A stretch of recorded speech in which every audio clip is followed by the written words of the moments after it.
जबान काट लो, लहजा बदल नहीं सकता। ये पाकिस्तानी आवाम पागल हुए हुए, इनके घरों में न आटा है, न राशन है, न तेल, कुछ भी नहीं है। रोडों को हाल देख रहे हैं, ये कराची को एक गांव बना दिया क्या है। शहबाज शरीफ की देखें, beggars can not be the choosers, वो स्पीच कैसे देते हैं, वो डर से हमें स्पीच देते हैं।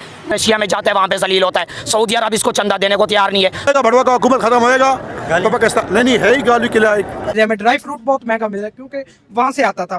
पागल चूतिया बन जाते हैं इनके सामने, इसी वजह से जो ना हमारा ये हाल है। भारत खुद को दुनिया की सबसे बड़ी जमहूरियत कहलाना पसंद करता है। पहले भी तो इंडिया के साथ ही रहते थे ना, अब ये सेपरेशन हुई है तो आज क्या कोई दीवार खड़ी करती है। पाकिस्तानी इंडियन में पता नहीं ऐसी क्या चीज़ है। इंडिया ही की वजह से जो है ना वो पाकिस्तान चीन दोस्ती जो है वो शुरू हुई थी। बांग्लादेश ने भारत में अपने जो सिफारती मिशन है उनके वीजा सेक्शन ही बंद कर दिए। इंडिया को धमकियां दे रहा है तो आई थिंक इंडिया कोई ना कुछ करेगा वहाँ, जैसे इंडिया ने पाकिस्तान के खिलाफ कार्रवाई की। शुरू से देखते आए हैं कि अमेरिका कभी भी किसी का सगा नहीं हुआ। दोस्तों, हमारा पड़ोसी मुल्क पाकिस्तान में आज जो हालात है, आज आप इस वीडियो में देखने वाले हैं। हम लोग भारत में हैं, हम लोग अपने आप को खुशकिस्मत मानते हैं कि हम एक ऐसे देश में हैं और एक ऐसे लीडर के साथ हैं। बहुत सारे लोग बोलेंगे कि आप बीजेपी के सपोर्ट कर रहे हैं या फिर बीजेपी के बड़ाई में कुछ बातें कर रहे होते। भाई, अगर बड़ाई की बात है तो बड़ाई तो करनी चाहिए, क्रिटिसाइज की भी अगर बात होती है तो क्रिटिसाइज भी करनी चाहिए, दोनों हमारा हक है। और सबसे बड़ी बात दोस्तों कि वो पाकिस्तान जो मोदी जी को कल तक क्रिटिसाइज करता था, आज वो पाकिस्तान के लोग चैनल पे बैठ के मोदी जी को तारीफ कर रहे हैं। ट्रंप वाली जो बात है 500% टैरिफ वाली, उसके बाद पे तारीफ कर रहे हैं कि भाई मोदी ही एक ऐसा लीडर निकले जो इतना कुछ होने के बावजूद भी झुका नहीं। तो दोस्तों, बहुत मजेदार वीडियो है, पूरा वीडियो को देखिएगा। तो नमस्कार, मैं आपको दोस्त डिप्टी, चलिए शुरू करते हैं वीडियो। इस वक्त पाकिस्तान के जो इकोनॉमिकल हालात है, इंडिया और पाकिस्तान का कंपैरिजन करेंगे कि पाकिस्तान के फॉरेन रिजर्व इस मरतबा और इस टाइम पे पाकिस्तान के foreign reserve 21 billion dollar Pakistan के अकाउंट में पड़े हुए हैं। इंडिया के पास foreign reserve 694 billion dollar India के फॉरेन रिजर्व पड़े हुए हैं। ये पाकिस्तानी आवाम पागल हुए हुए, इनके घरों में न आटा है, न राशन है, न तेल, कुछ भी नहीं है। तुम्हारी सोच के सांचे में ढल नहीं सकता, जबान काट लो, लहजा बदल नहीं सकता। कभी आवाम से पूछे आवाम का हालात कैसे चल रहे हैं? आवाम परेशान है इस टाइम, न बिल भी नहीं भर सकते, न खर्चा निकल सकते। 25 करोड़ आवाम इनके साथ मुकाबला करेगा, इन माफियाओं के साथ, इन गद्दारों के साथ, इन चोरों लुटोरे के साथ। आपको एक ऑनेस्ट सी एक बात बताऊं, आपने नाराज़ नहीं होना, लेकिन पाकिस्तान के अंदर तो जब भी कोई भी गवर्नमेंट आई है, गरीब इंसान परेशान ही रहे।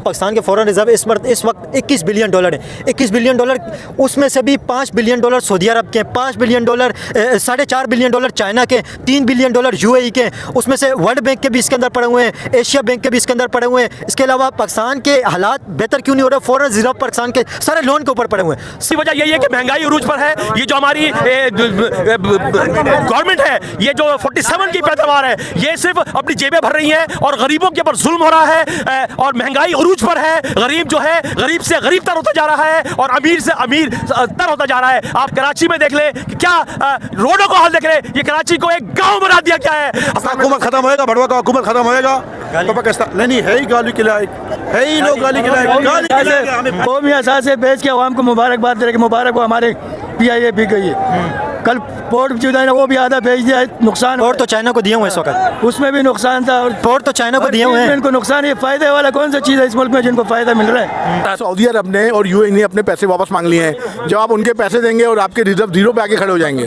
ठीक है, जब आपके रिजर्व जीरो पे आ जाएंगे तो आपका जो मुल्क है वो कोलैप्स कर जाएगा। टिकी वाले वजीर आजम का रशिया में जाता है वहाँ पे जलील होता है, सऊदी अरब इसको चंदा देने को तैयार नहीं है। पहले ज़कात देते थे, अब वो ज़कात भी नहीं दे रहे। ये बात आम हो ख्याल पूरी दुनिया को पता है। ये टिकी वाले वजीर आजम का रशिया में जाता है वहाँ पे जलील होता है, सऊदी अरब इसको चंदा देने को तैयार नहीं है। पहले ज़कात देते थे, अब वो ज़कात भी नहीं दे रहे। इसकी क्या वजह? पाकिस्तान के इस वक्त फॉरेन रिजर्व देखें सिर्फ 21 बिलियन डॉलर है, उसमें से भी Saudi Arab, China, UAE, World Bank, IMF, एशियाई बैंक, इनका सारा लोन पड़ा हुआ है। अपने भी फॉरेन रिजर्व नहीं है 21 बिलियन डॉलर, वो भी पाकिस्तान के अपने नहीं है। और इंडिया के इस वक्त foreign reserve 694 billion dollar India की एक्सपोर्ट से कमाई हुई रकम पड़ी हुई है। इसकी क्या वजह? देखिए, जहाँ तक इंडिया के ताल्लुक है, इंडिया और पाकिस्तान दोनों साथ ही आज़ाद में, लेकिन इंडिया में लास्ट कोई 78 साल से जमहूरियत एक बार फ़ौज नहीं आई। हमारे मुल्क में लास्ट 70 साल से फ़ौज ने ही काबिज़ है, जो हमारे जनरल्स हैं। इसकी वजह है कि आज बाहर जो लोग बैठे हुए उनका ट्रस्ट नहीं है, हमारे विद इन कंट्री लोगों का ट्रस्ट नहीं, तो आपका फॉरेन रिजर्व कैसे बढ़ेगा? 25 करोड़ आवाम डट के खड़ी हुई है और यही आवाम 25 करोड़ आवाम इनके साथ मुकाबला करेगा, इन माफियाओं के साथ, इन गद्दारों के साथ, इन चोरों लुटोरे के साथ। ये चोर है, गद्दार है, ये सारे जाते लंदन में जायदादें, घर, बिजनेस वहीं पे खरीदते हैं। इनको बोला यहीं पे खरीदो। कुछ हमारे लोग यही आते हैं, इनके पीछे झंडे उठा के हम लोग भागते हैं, पागल चूतिया बन जाते हैं इनके सामने। इसी वजह से जो ना हमारा ये हाल है। किन के सामने? ये जो हमारे लीडर है, ये नवाज शरीफ है, शहबाज शरीफ है, जरदारी है, ये जितने भी है सारे डकैत है, चोर है। नाज़रीन, नरेंद्र मोदी और उनकी हुकूमत सियासी और इखलाकी दिवालियापन की अलामत बन चुकी है। मोदी सरकार ने गुज़िश्ता एक दहाई में जिस इंतहा पसंदी, तंग नजरी और अपनी दुश्मन सोच को रियासती पॉलिसी का दर्जा दिया, उसने भारत के उस नाम नेहाद जमहूरी और सेकुलर चेहरे को बेनकाब कर दिया जिसका ढंढोरा आलमी फोरम्स पर पीटा जाता था। पहले भी तो इंडिया के साथ ही रहते थे ना, अब ये सेपरेशन हुई है तो आज क्या कोई दीवार खड़ी करती है? इंसान वो भी हैं, ये भी इंसान है, एफिलेशन अभी भी है, आधे खानदान इनके और रिश्तेदार उधर है, आधे उनके पाकिस्तान में रिश्तेदारियां हैं। जिस तरह पाकिस्तानी ये है, क्या कहते हैं, फ्रूट वगैरह, ठीक है, उसमें भी बहुत ज्यादा नुकसान हो रहा है, बहुत महंगे मिल रहे हैं। ड्राई फ्रूट बहुत महंगा मिल रहा है क्योंकि वहां से आता था। ठीक, भारत खुद को दुनिया की सबसे बड़ी जमहूरियत कहलाना पसंद करता है, मगर जमीनी हकीकत सबके सामने है कि वहाँ पे अकलियतों, गैर मुल्कियों और इख्तिलाफ रखने वालों के लिए फजा दिन ब दिन तंग होती चली जा रही है। इंडिया ही की वजह से जो है ना, वो पाकिस्तान चीन दोस्ती जो है वो शुरू हुई थी। क्योंकि जहाँ जो मैंने पढ़ा हुआ वो उसके अकॉर्डिंग यही है कि पहले चाइना और इंडिया की ही दोस्ती थी। इंशाल्लाह बॉर्डर खुलेंगे, जो लेट फसल है उनको भी फायदा होगा, पाकिस्तान बहुत ज्यादा खुशहाल हो जाएगा। ये कैसी जमहूरियत है जहाँ मुसलमान होने पर घर गिराए जाते हैं, मजहबी शनाख्त की बुनियाद पर खेल तक से निकाल दिया जाता है। मोदी सरकार का सबसे बड़ा अलमिया पता क्या है? तो उसने हिंदुत्व के जुनून को हुब्बुल वतनी के लिबादे में लपेटकर पेश किया। ये वो नया भारत है जहाँ अब खेल के लिए जाना भी बाकायदा खतरा बन चुका है।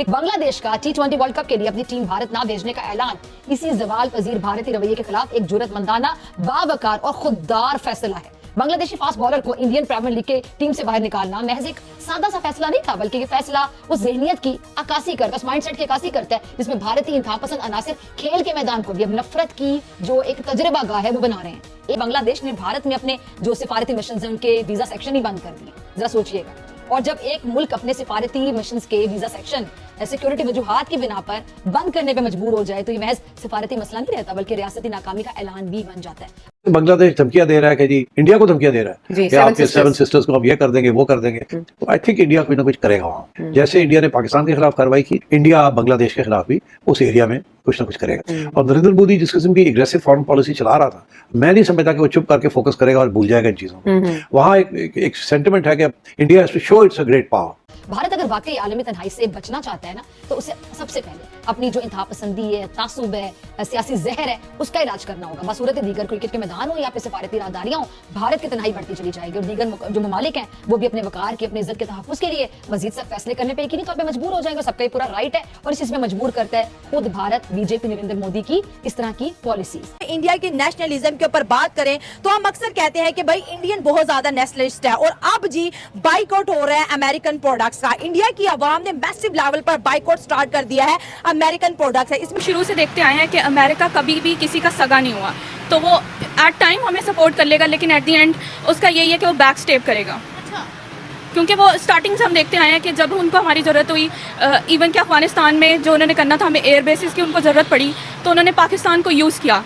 ये इस वक्त टैरिफ भी लगा हुआ है इंडियन एक्सपोर्ट्स पर, और यूरोपियन यूनियन एक बहुत बड़ी मार्केट है जो इंडिया की एक्सपोर्ट्स को एब्जॉर्ब कर सकती है। तो क्या लगता है आपको कि यूरोपियन यूनियन की बात मानेगा इंडिया? कभी भी इंडिया नहीं मानेगा।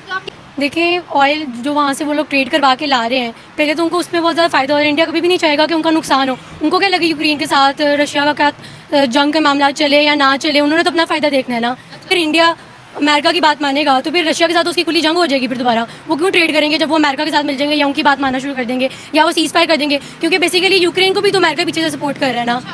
तो इंडिया तो बड़ा कहता है कि हम लोग जो है वो पीस की बात करते हैं, रशिया और यूक्रेन में सीज फायर की बात करते हैं, लेकिन हम करते वही हैं जो हमारी कंट्री के लिए बेनिफिट दे।